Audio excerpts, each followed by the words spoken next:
అందరికీ నమస్తే అండి. ఋషికొండ భవనం గురించి ఈరోజు రోజా మాట్లాడుతూ ఏమని మాట్లాడుతుందంటే అది జగన్మోహన్ రెడ్డి కోసం కట్టింది కాదు, ప్రభుత్వ కార్యక్రమాల కోసం కట్టింది, పారిశ్రామికవేత్తలు ఎవరైనా వస్తే అందులో ఉండడానికి కట్టింది అని చెప్పి పెద్ద పెద్ద ఉపన్యాసాలు ఇచ్చింది. సరే, గతంలో ఏం మాట్లాడింది రోజా, ఈరోజు ఏం మాట్లాడింది, రెండు వీడియోలు వినిపిస్తా, ఒకసారి వినండి. ఈరోజు మాట్లాడిన వీడియో వినిపిస్తా, వినండి. మంత్రిగా ఉన్న సమయంలో ఇలాంటి ఒక అద్భుతమైన కట్టడాన్ని వైజాగ్ లో కట్టడం అనేది నా లైఫ్ లో అది ఒక బెస్ట్ మెమరీగా ఉండిపోతుందని నేను అనుకుంటున్నా. ఎందుకంటే పర్యాటక రంగంలో ఈరోజు ప్రపంచ దేశాల నుంచి వచ్చే వాళ్ళకి వాళ్ళు వచ్చినప్పుడు కానీ వాళ్ళు ఉండటానికి కానీ ఒక ప్రభుత్వం వాళ్ళతో డిస్కస్ చేయాలనుకున్నప్పుడు ఒక అద్భుతమైన ప్లేస్ ఉండాలి. అది ఎక్కడికి వెళ్ళినా కూడా ఉన్నాయి అన్ని రాష్ట్రాలకి. మన కేంద్ర ప్రభుత్వానికి అన్ని పర్మిషన్లు తీసుకొని దీన్ని స్టార్ట్ చేయడం జరిగింది. సో దాదాపుగా 61 ఎకరాల పైగా ఉన్న ఈ ల్యాండ్ లో 9.88 అంటే దాదాపుగా 10 ఎకరాలలో ఒక 7 బ్లాకులు కట్టడం జరిగింది. సో ఈ 7 బ్లాకులు కట్టేటప్పుడు కూడా ఎంత యాగి చేశారు, ఎంత విషం జిమ్మారు. ఇప్పుడు ఏం చెప్తుందంటే ఆ భవనం జగన్మోహన్ రెడ్డి కోసం కట్టింది కాదు, ప్రభుత్వం కోసం కట్టింది, లేదంటే పారిశ్రామికవేత్తలు ఎవరైనా వచ్చినా, లేదంటే రాష్ట్రపతి వచ్చినా, ప్రధానమంత్రి వచ్చినా, సో అలాంటి వాళ్ళు వచ్చినప్పుడు ఉండడానికి ఏదో ఒక భవనం కావాలి కాబట్టి వాళ్ళ కోసం కట్టింది అని చెప్పుకొస్తుంది. ఏది 500 కోట్ల రూపాయలతో. ఇదే రోజా గతంలో ఏమని మాట్లాడిందో ఒకసారి ఆ వీడియో కూడా వినిపిస్తా, ఒకసారి వినండి. హరిత రిసార్ట్స్ అని చాలా పాతవి ఉండేవి, వాటి ప్లేస్ లో అత్యంత ఆధునీకరించి ఈరోజు వరల్డ్ క్లాస్ లెవెల్ అని చెప్పచ్చు. ఈరోజు 7 బిల్డింగ్స్ ని నిర్మించడం జరిగింది. అండ్ చాలా శుభదినం ఈరోజు, మంచి టైంలో దాని గృహప్రవేశం కూడా చేయటం జరిగింది. యాక్చువల్గా టూరిజం కోసం అన్ని పర్మిషన్స్ తీసుకొని చాలా అద్భుతంగా 7 భవనాలని నిర్మించడం జరిగింది. కానీ ఈ మధ్య 3 మెన్ కమిటీ ముఖ్యమంత్రి గారు వస్తే మరి పార్టీ కార్యాలయంగా ఎక్కడ ఉంటే బాగుంటుంది అంటే ప్రభుత్వంలో భాగమే ముఖ్యమంత్రి అంటే, పర్సనల్ గా కాదు కదా. సో ముఖ్యమంత్రి గారు ఎక్కడ ఉంటే బాగుంటుంది, ఎక్కడి నుంచి పరిపాలిస్తే బాగుంటుంది అన్న క్రమంలో 3 మెన్ కమిటీ వైజాగ్ లో ఉన్న అన్ని ప్రదేశాలని కూడా సందర్శించారు. దాంట్లో ఇక్కడ ఉంటే బాగుంటుంది అని రిషికొండని ఫైనలైజ్ చేయడం జరిగింది. ఒకసారి యాదవ్కి చెప్పమ్మా, ఆ కొడాలి నాని అని యాదవ్కి చెప్పు ఒకసారి అదే మాట. ఆ యాదవ్ ఇందాక ప్రెస్ మీట్ పెట్టి పెద్ద పెద్ద మాటలు మాట్లాడుతున్నాడు, ఎలాంటి మాటలు మాట్లాడుతున్నాడు. ఏ యాదవ్ చెప్పాడని చెప్పేసి అంటే మేము అప్పటికీ చెప్పాం, రోజానే చెప్పింది, రోజా చెప్పింది, ఆ గుడివాడ అమర్నాథ్ చెప్పాడు, బొత్స సత్యనారాయణ చెప్పాడు, ముఖ్యమంత్రి చెప్పాడు, నేను వైజాగ్ వెళ్ళిపోతాను, 2 నెలలు వెళ్ళిపోతాను, నెలలో వెళ్ళిపోతాను, ప్రమాణ స్వీకారం అక్కడి నుంచే చేస్తాను, పరిపాలన మొత్తం అక్కడి నుంచే చేస్తానని చెప్పి జగన్మోహన్ రెడ్డి చెప్పాడు. ఆ పిచ్చిన కొడుకు తెలియట్లే అవన్నీ కూడా. ఆడికి ఇద్దరికి వయసు వచ్చింది, తాడి పెరిగినట్టు పెరిగాడు, కానీ ఆడికి అసలు ఇంగిత జ్ఞానం వాడికి ఎంతనా లేదు. ఆడికి వచ్చింది అలా ఒకటే, ఆడికి కానీ నీకు కానీ, రోజాకి కానీ కొడాలనానికి కానీ వచ్చింది ఏంటంటే అమ్మనాబోతులు తిట్టాడు. మైక్ కనబడితే ఒళ్ళు మర్చిపోతారన్నమాట, ఏది పడితే అది మాట్లాడాడు. మేము మరి వాళ్ళంతా సొంతపోసం మాటలు మాట్లాడుతున్నాం, గతంలో మీరు చెప్పినాయే కదా, మేము కొత్తగా ఏం చెప్పట్లేదు కదా, ఇవాళ కొత్తగా మాట్లాడేది ఏం కాదు కదా, గతంలో మీరు మాట్లాడిందే కదా.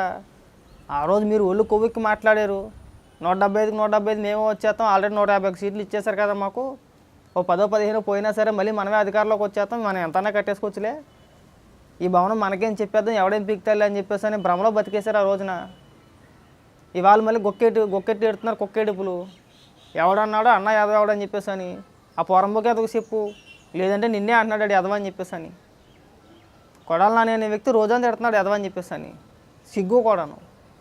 ఒకసారి ఆ యాదవ్కి చెప్పు, ఆ యాదవ్ చెప్తే కొద్దిగా ఇంగిత జ్ఞానం అన్న వచ్చింది ఆ పనికి మళ్ళీ యాదవ్కి.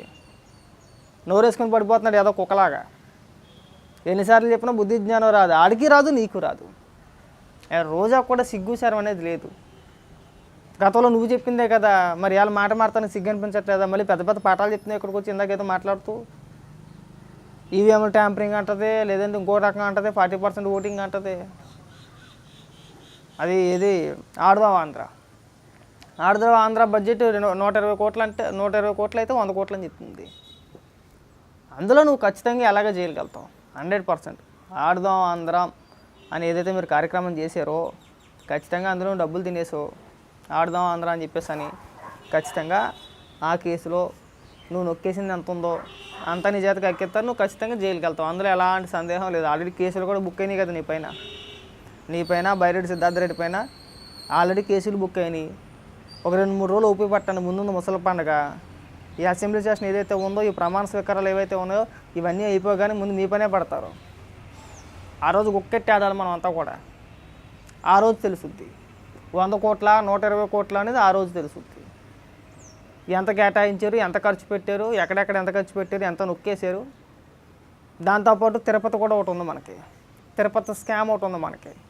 దర్శనాల పేరుతో టికెట్లు అమ్ముకొని మనం వెళ్ళినప్పుడల్లా కూడా ఒక 20 మందిని 30 మందిని తీసుకెళ్ళిపోయి వాళ్ళ దగ్గర ఒక్కొక్కరి దగ్గర 40,000 రూపాయలు 50,000 రూపాయలు వసూలు చేసాం కదా మనం. ఆ స్కామ్ కూడా ఉంది మన దగ్గర. ఆ రెండు ఉన్నాయి. త్వరలో నువ్వు కూడా వెళ్తావు జైలుకి. నీ మీద కూడా కేసులు బుక్ అవుతాయి ఆల్రెడీ. 1 కాదు 2 కాదు. మీరు అధికారాన్ని అడ్డం పెట్టుకుని ప్రజల సొమ్ము పందికొక్కల కన్నా హీనంగా మేసేసారు. మామూలుగా మేలా అయిపోయింది అనుకుంటున్నావు అప్పుడే. ఆ రోజు ఎదిగండి డ్యాన్సు నువ్వు వేసావు కదా. గతంలో చంద్రబాబు నాయుడు గారు అరెస్ట్ అయినప్పుడు టపాసులు కాల్చావు కదా. ఆ రోజు కూడా నువ్వు అరెస్ట్ అయిన రోజున మేము కూడా దీపావళి చేస్తామన్నమాట. ఆ రోజున ఆడేదో పెద్ద పెద్ద మాటలు ఆడికి మూడింది. అవకాశం లేదు కాబట్టి పాప మనకి ఏది గత్యంతరం లేకాడికి ఆడికి పిచ్చి పట్టేసా ఎదోకే ఆడు అలా మాట్లాడుతున్నాడు. ఆ కొడాలానికి నీకు ఇద్దరికి ఉంటుంది. ఇది వాళ్ళు బాగోతన్నమాట. ఎదోళ్ళు చెప్పేది వాళ్ళే, మాట్లాడేది వాళ్ళే, మళ్ళీ అడ్డంగా బొకాయించేది వాళ్ళే, బూతులు తిట్టేసేది వాళ్ళే. అంటే ప్రజలు అంత కొండేరు పప్పులా కనబడుతున్నారు వీళ్ళకి. గూగుల్లో ఎట్ట కొడితే అట్ట వచ్చేస్తాయి. యూట్యూబ్లోకి వెళ్ళి అలా కొట్టామంటే ఇలా వచ్చేస్తాయి వీడియోలు మొత్తం. గతంలో మీరు ఏం మాట్లాడారు, ఇప్పుడు ఏం మాట్లాడుతున్నారు అనేది. మరి మీరు ఎవరికి చెప్తున్నారా పాఠాలు ఇక్కడ? ఎరా కొడాలని ఇప్పుడు నువ్వు ఎదవని తిట్టింది ఎవరిని? రోజానా లేదంటే జగన్మోహన్ రెడ్డినా?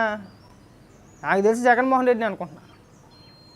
జగన్మోహన్ రెడ్డిని, రోజాని, ఆ గుడివాడ అమర్నాథ్ని, అలాగే బొత్స సత్యనారాయణని నువ్వు తిడితే గిడితే ఎదవాలని చెప్పేసి నాన్నలా తిట్టాలా? చెప్పిన ఎదవలు ఆలే కాబట్టి. ముఖ్యంగా రోజా పర్యాటక శాఖ మంత్రిగా ఉండి స్వయంగా రోజానే ప్రెస్ మీట్ పెట్టి మరీ చెప్పింది, జగన్మోహన్ రెడ్డి కోసమే నిర్మిస్తున్నాము, ఆల్రెడీ ఒక కమిటీ వేసాము, ఆ కమిటీ రుచి కడుపుని ఉంటే బాగుంటుందని చెప్పారు. కాబట్టి జగన్మోహన్ రెడ్డి గారు వచ్చి ఉంటారు అని చెప్పేసి అని రోజా చెప్తే ఏకంగా గుడివాడ అమర్నాథ్ అయితే జగన్మోహన్ రెడ్డి కోసమే కడతామండి, అయితే ఏంటి ఇప్పుడు అలాగే అనుకోండి అన్నాడు. ముందు ఆ ఎదవలు నన్ను, తర్వాత మమ్మల్ని అందుకెళ్ళే పోరం పనికి మలసి ఉంటా అలాగని.